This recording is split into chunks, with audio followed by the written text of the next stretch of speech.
Y'all know what I do each time. Every Tuesday I have to take the first few seconds to make sure y'all get me together because I had something tragic happen today and I wasn't able to do my hair.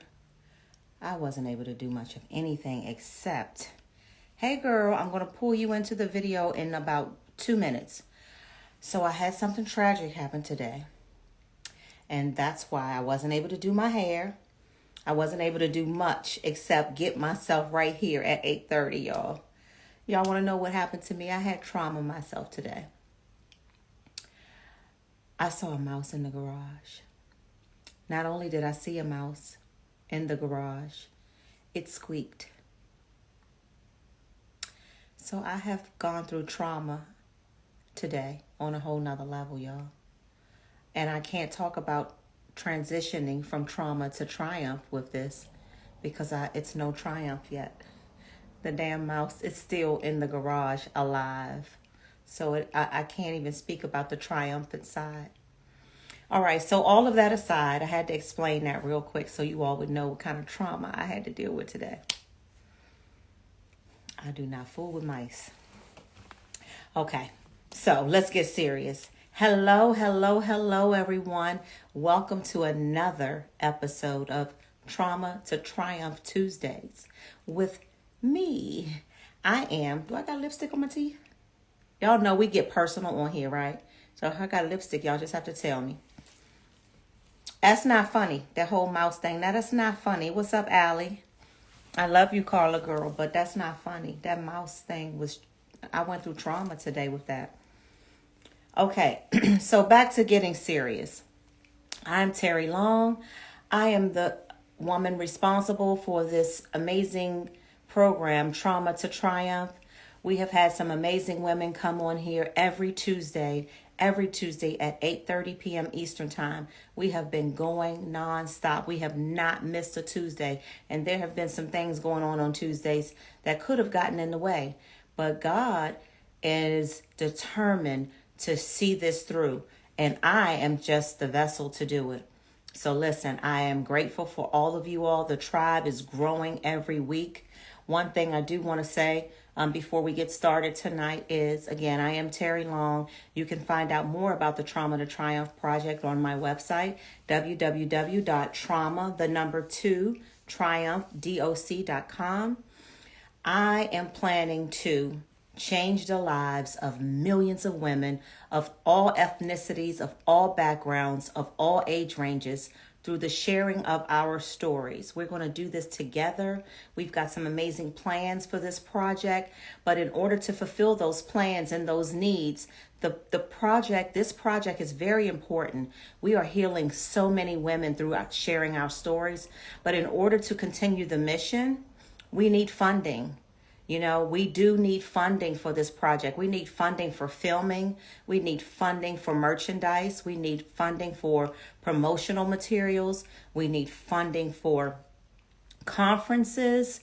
We need funding for editing, because once we film everything, we need funding to get it edited. And then we're going to go to the networks and we are going to do something big. So any amount, I don't care if it's $1. You can Cash App. I'm going to put it in the comments, or someone can do that for me. The Cash App is Trauma, the number 2, Triumph. And it'll come up as Terry Long, Trauma, the number 2, Triumph. And I'll put it in the comments really quickly. And I would appreciate anything from $1 to $5 to whatever your heart desires. No amount is too small. And however often you can contribute and just help your girl out to complete this project and to keep it going, I will be eternally grateful. Okay, so let's get started. We have an amazing woman standing by. We're going to talk about her story of how she transitioned from trauma to triumph. So let's see if I can bring her in. There she is. Hey, y'all. Thank you all so much for joining. Thank you all so very much. This is such an important mission for me. Hello, ma'am. Hello, how are How you? are you? I'm great. I'm great. Can you hear me? I can hear you just fine. I can hear you just fine. How are you doing? I'm doing great. I'm doing great. Good. That's what I love to hear. You're doing great. I love it. So, I know you've listened to me talk about who I am and what this project is all about. And listen, I'm telling you, we are healing the lives. We are healing the lives of so many women through sharing our stories. Women are being brave and courageous after they hear the stories of us leading the pack. So you're one of the trailblazers. You're one of the ones coming forward to tell your story of trauma and then triumph. So let's introduce yourself first, and then what I want you to do is take a few minutes to talk about who you are as a woman today and the amazing things that you're doing in your life today, and then we'll take things back, way back, and then we'll bring it back full circle. Okay. All right. Well, my name is Lauren Mathis-Cornish. I am the founder of Love Story Mobile Winery. I am a wife and mother, homeschooling mama of 7. And I am a wine distributor and wine business owner in the DMV area. I specialize in wine tastings, luxury picnics, wine etiquette, wine classes, wine cocktail, all things wine. I'm here. Wow, I love that. I love that. Okay, so keep going. So that is that primarily what you're doing nowadays? Because that's pretty Yes, big. You're a black woman, your own, wine, love story, mobile winery. Is that what it's called? Love Story Mobile Winery. Yep. I do private wine tastings all around the DMV area. I have my own online wine boutique, wineshopathome.com. I will be releasing my own label sometime by the end of the year, hopefully by my 41st. So, yeah. And I'm a homeschooling mommy. That's just it. Yes, I love it. I love it. So, Lauren, let's take it back. Let's talk about. I want you to tell your story, not me. I know your story, but obviously that's why you're here today. But I want you to talk about, the first onset of trauma in your life, and then we can, keep going and bring it full circle. Um, the first full set onset trauma I experienced. It's been sexual abuse. Um, it was through a friend of my father, and I was watching his children. It started when I was 14, and my father, he had a friend, and my father, he used to work, and the person he was supposed to be working as well, and I had I was 14 watching his babies, and he used to come and hit on me, and I guess, either not go to work or, be late for work or come early from work. And he used to hit on me, and then long story short, uh, things progressed, and things progressed. My father ended up finding out a couple months into the situation. Um, Daddy handled it like a daddy is supposed to. And it started that downward spiral that sometimes, when you have been through sexual abuse, that sometimes us girls go through, or just, period, hypersexuality, and just, promiscuity. And I'm getting some feedback, Lauren. Did you hear that? You hear that noise? that's a plane. I live in Oh, Akakeek, so okay. it's a airport somewhere near. So I'm outside my Okay. wife. Okay. All right. I'm sorry. Keep going. Um, and I started going through, the downward spiral. And then the main trauma that I've experienced is when I was 17. Uh, I'm sorry, no, January. Why am I getting this wrong? June, sorry, June 26, 1998. I was raped by a man named Isaac Moye. Um, I was 17 years old. I was going to, I just came over to see my grandparents, and I was going to a friend house, a boyfriend house. And we were supposed to go to Addison Mall and go shopping, and also another mall as well. And I went to his house, and he was not there. Waited for an hour. He didn't come. He was late. So, and I went, was going back to my grandparents' house. On the way to my grandparents' house, they was living in Southeast. It was like, I think that's like Minnesota and Pennsylvania Avenue when it connects. It's right by the Mortons, and it used to be a Shell gas station because I haven't been in the area ever. So it used to be like a Shell gas station, and it's a carry out, and then there was a Morton's across the street. Yep. And, I knew my rapist. I dated him a year prior, and I ran into him. And he said, where are you going? I said, I'm going to back to grandma's house. He said, okay, I'll walk you home.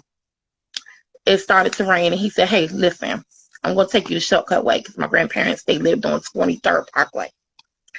And so I said, okay. And so we was walking through the cut.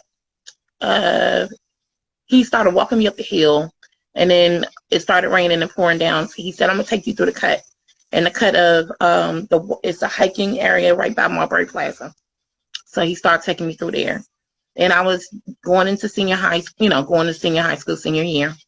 And, I was telling him of my plans that I wanted to go to, planning to go to Philadelphia. I wanted to go to Art Institution in Philadelphia and FIT because I wanted to be a fashion designer and fashion marketer.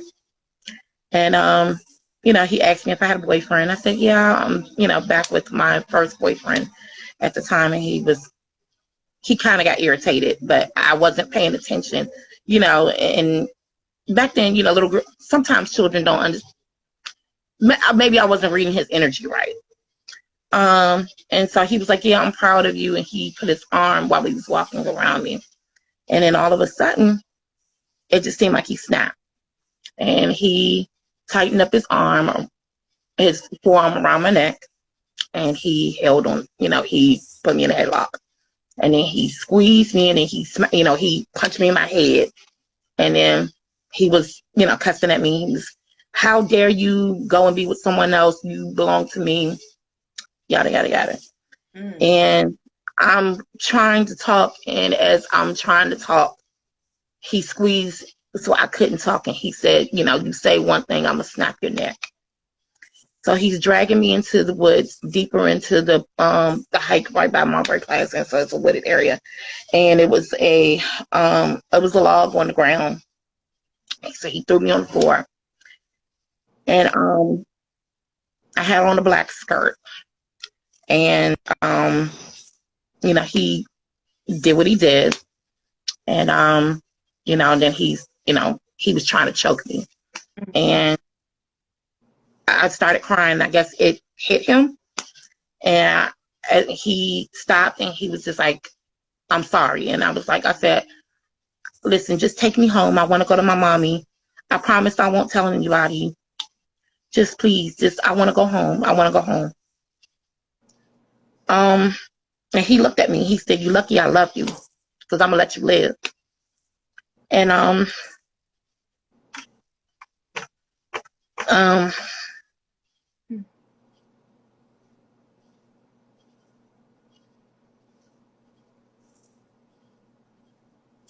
it's okay. It's hard to get through a conversation like this. It's very hard. I'm okay. I'm having a hard time myself. Okay. Okay, I'm ready. So, he let me get up, and he somehow, all of a sudden, a knife came out of nowhere, and and I just kept saying, I said, listen, I promise I won't tell anybody. Just let me go home. I just want to go home to my mommy. And he said, okay, I'll let you go. I love you. I'll let you go. I'll let you live. But he said, you better not say anything. You're going to walk up this hill. I'm going to walk behind you. And if you run, I'm going to grab you, and I'm going to finish you. So I said, okay. So I didn't say anything. I just, continued to walk up the hill in the wooded area. And then when you walk up the hill, it turns into 23rd Parkway, and it's like my grandparents' apartment. It was next, was right, not too far from it. And so he went one way, I went the other. I went in the house. Something whispered in my ear, change your clothes, and put it in your book bag. And so I did that, and I put on the extra pair of shorts that I had on, and my grandfather. Okay. My grandfather, he was, he came in the house. He said, "Hey, we was looking for you. Where were you?" And I couldn't talk, but I just said, "I want to go home." So I went home. I even told my parents about what happened. I Said you kept. did or you did not tell? I did tell. I ended up telling. I think 3 weeks. It was 3 weeks later, because Okay. I started spiraling out of control because I couldn't understand what was. It was just a lot. I was hurting. I couldn't understand it. And I don't know. It was just. I just started spiraling really bad, out of control. Mm-hmm. And one day I just came out and told my mom.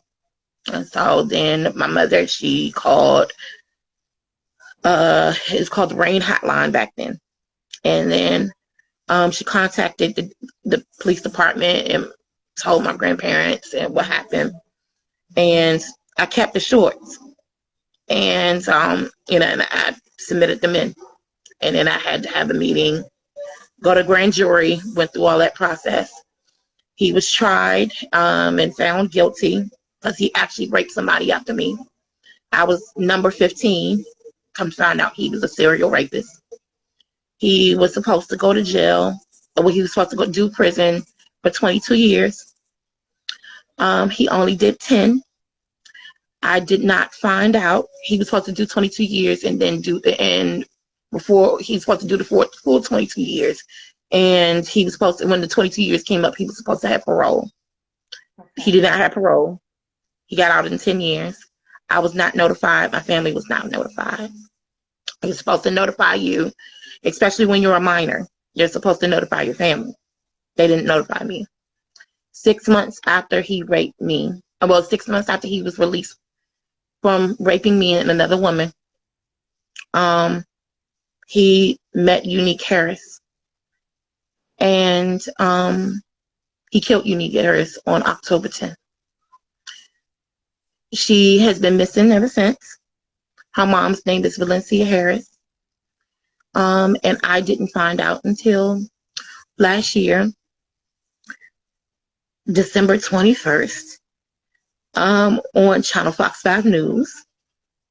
And I heard on Channel Fox 5 News, and I saw in my own 2 eyes, that they arrested him for the cold case of Unique Harris. And they brought up my case, and they said, well, this is not his first time. He's done this before. And at 10:30, they showed what was my documentation, my court case. That was supposed to be sealed because in D.C., if you are a minor and you're a rape survivor, your cases are supposed to be sealed. But nope, they didn't do it. Somehow, Channel Fox 5 got my case and put it on the news. So I went down. Well, I caught myself. I've been in therapy for 10 years. I wouldn't even talk about it in therapy, and then I had to say something, and the healing journey has begun. That's a lot. That is a lot. If you don't mind, tell her, how old are you? I'm 40. You've gone through a lot.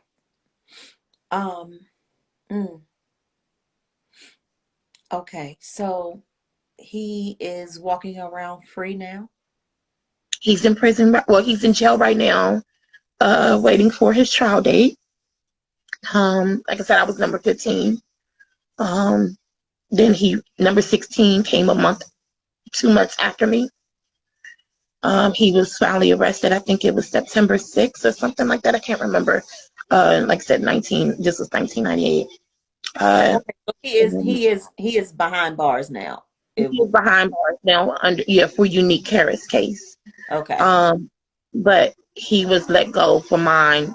He didn't do his full 22 years.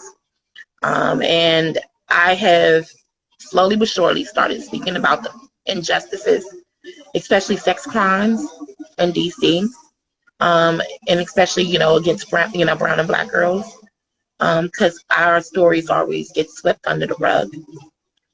They don't do right by us. And I know that my purpose is here to help other little girls tell their story, because I know I'm not the only one. One out of 4 children, 1 out of 4 girls fall victim to being sexually assaulted or sexually molested. 1 out of 6 little boys. And in DC, especially Ward 8, the percentage of sex crimes against children is 75%.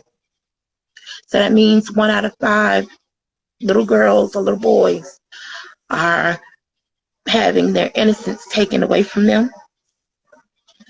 There's not a lot of help. And I want you all to understand the brokenness that happens if you don't help your babies and protect your babies. They can go trauma festers. I was diagnosed with PTSD when I was 23 years old. And my PTSD and my anxiety disorder is very debilitating. But I pushed through. You got to talk to your babies. You got to protect your baby. And you got to speak up, because when y'all call little girls fast, when people call little girls fast, it's not that they being fast. It's that somebody is out there violating them and they don't have nobody to speak for them and they don't have nobody to protect them. And we need somebody, we need our elders, we need our village to protect our babies, to empower our babies, to teach our babies from day one. Your bodies are a prize. You are a prize. You are a spiritual divine. And you got to teach them young. You got to teach them that you're nobody's property. You got to.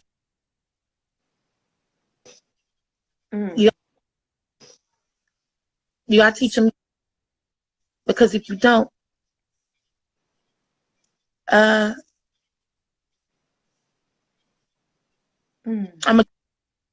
sexual assault and rape is assassination to the soul.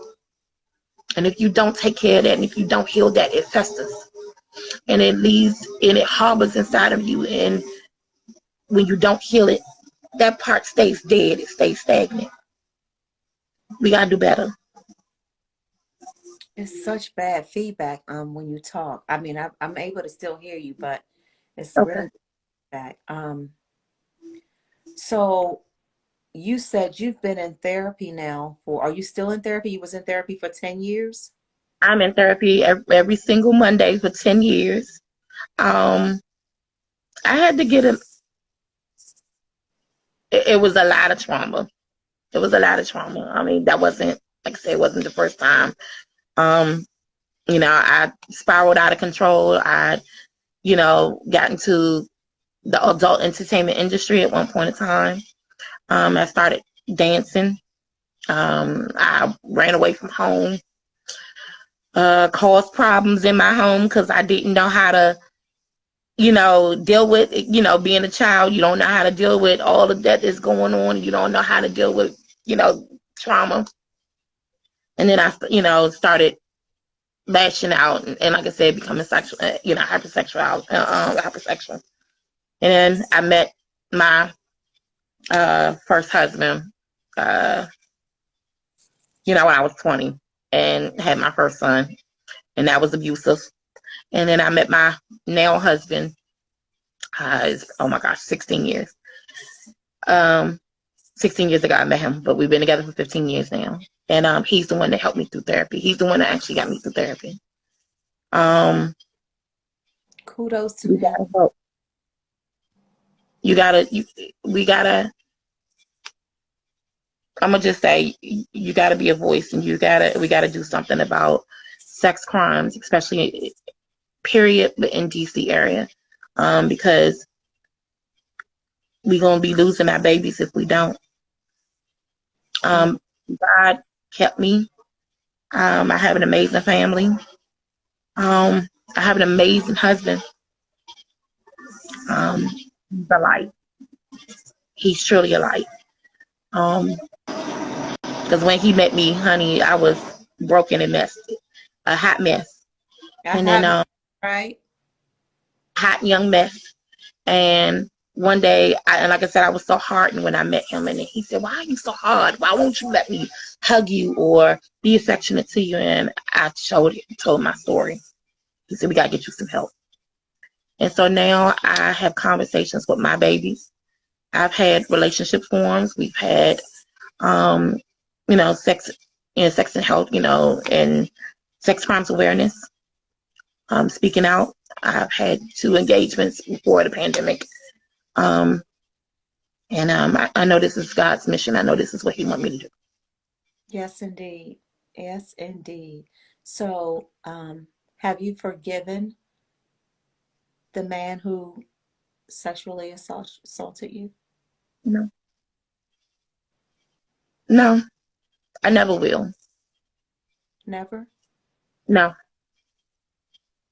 I, I, I, I, I don't judge that at all. I don't. I just want to make sure that the unforgiveness doesn't weigh on you.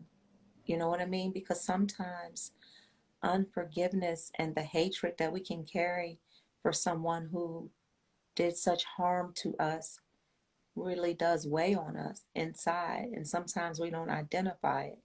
So I just want to make sure that's something that you're you have at some point addressed with your therapist. Um, I don't know whether or not you're a spiritual woman or not, and that's not a big deal one way or the other, but I am, and it's my responsibility to at least tell you that forgiveness is something that God requires of us. He doesn't say that we're supposed to forgive those who do something small to us. It could be someone who's done like the worst thing to us. So again, it's just my responsibility to say that. I don't judge you. I'm gonna love on you no matter what, either way. But I do have to say at some point, I would love to talk to you one day in life again, and you say, you know what, Terry, I forgave him. I will never speak to him. I will never wish him well. I will never want him ever in my circle of it, nowhere near me. But in my heart, I've forgiven him. I don't hate him. I don't. I've moved past the hate. Thank God. Okay. I've moved past that hate space. Um, I just the forgiveness part. I was number 15. Yeah. Um, there was a number 16 after me. Then he went on to come out and take a young lady's life And kill and some. take her away from her family. She had babies. She had babies. She had two. She has 2 little boys that has to survive without her. She has a mother. She has a brother. She has a sister. What he took a part of me and the dream that I had, Hmm. I can't get back. Um, I will always miss that little girl. Yeah. Um,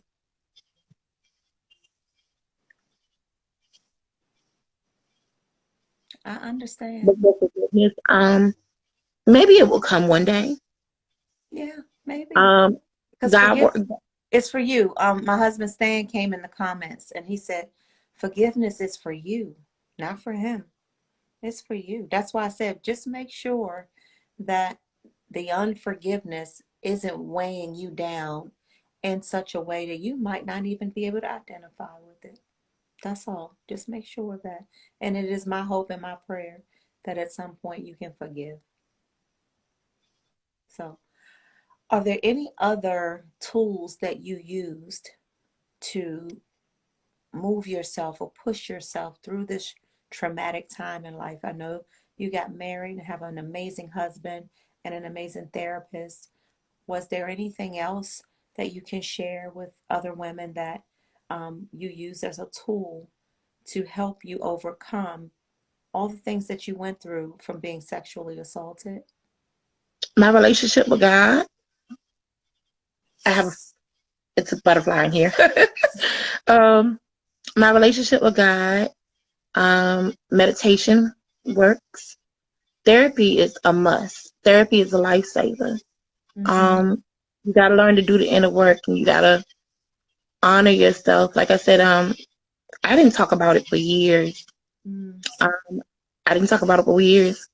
And then one day, like I said, my husband, he was able to pull that out of me. And then um, when the news came out, um, I had to. I had to, and talking about it does help. Yeah. Um, and talking about it does help. But my children also helps me. Yeah. Like being a mom, they're so healing to the soul. Mm-hmm. Um, I bet. I bet. Like when having my three children, it made all of the other traumas that I went through before having them, in between having them, easier. Because, like you said, being able to nurture those human beings, it does something for most moms, most women. I can't say that that is the case for all mothers, but I would say most. So I totally can relate to that. yeah. I, My like I said, my children and God are my saving grace. I'm a mom, like I said, of seven beautiful, amazing babies. yeah. Um, and I have two that are on the spectrum, but I love seeing the innocence and Mm-hmm. the beauty in Mm-hmm. them. They are so healing, so full, so full to, it makes me full to the soul. Um, and Now, teaching them go ahead. and teaching them and guiding them and also empowering them, especially my little girls, teaching my baby girls that they're goddesses and, you know, they own their own selves and they're precious, they're valuable, and teaching them it's okay to say no. No is power. No is okay. And when you become grown, don't let anybody pressure you to do anything that you don't want to. That's right. That's exactly right.